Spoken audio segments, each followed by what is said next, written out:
Vamos começar. Na parte 3 do experimento, utilizamos 3 tipos diferentes de condutores. Uma lâmpada com bulbo, uma lâmpada sem bulbo e um resistor filamento de carbono com o objetivo de verificar seus comportamentos elétricos para diferentes valores de tensão.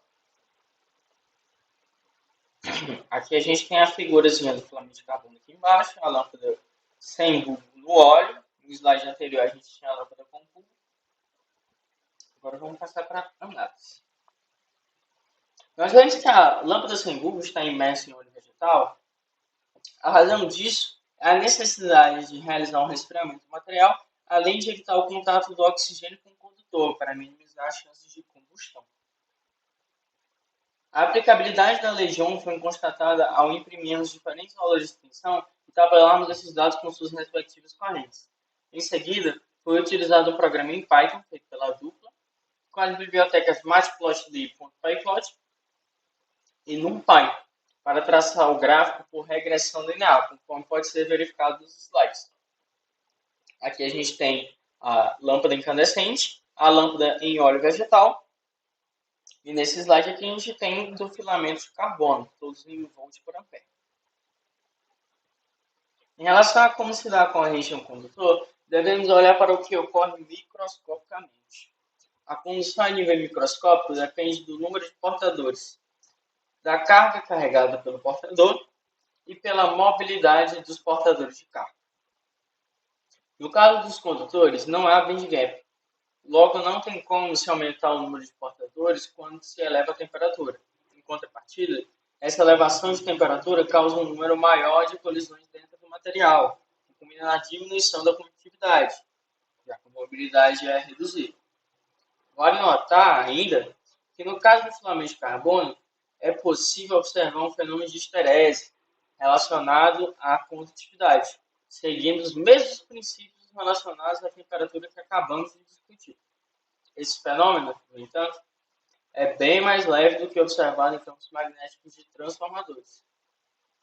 Isso porque a transição de calor do filamento para a vizinhança ocorre muito rapidamente, atenuando os efeitos sobre a corrente que é o alvo de coleta dos nossos dados. Ou seja, o filamento de carbono ele aquece com a corrente ali por efeito Joule, só que a transição de calor para o meio ele esfria muito rápido. Colocar a coleta de dados da forma como a gente teve a oportunidade de fazer no laboratório fica complicado para poder a gente fazer essa análise, mas ela existe. O efeito existe. Parte 4.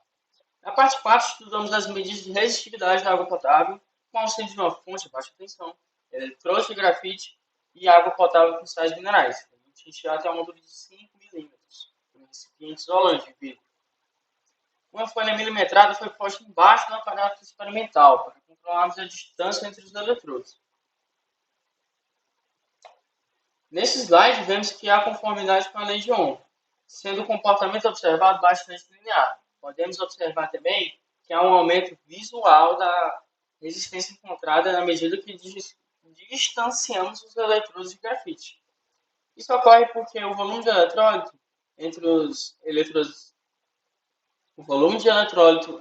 eletrodos cresce, dificultando a migração de íons livres do cátodo para o ânodo.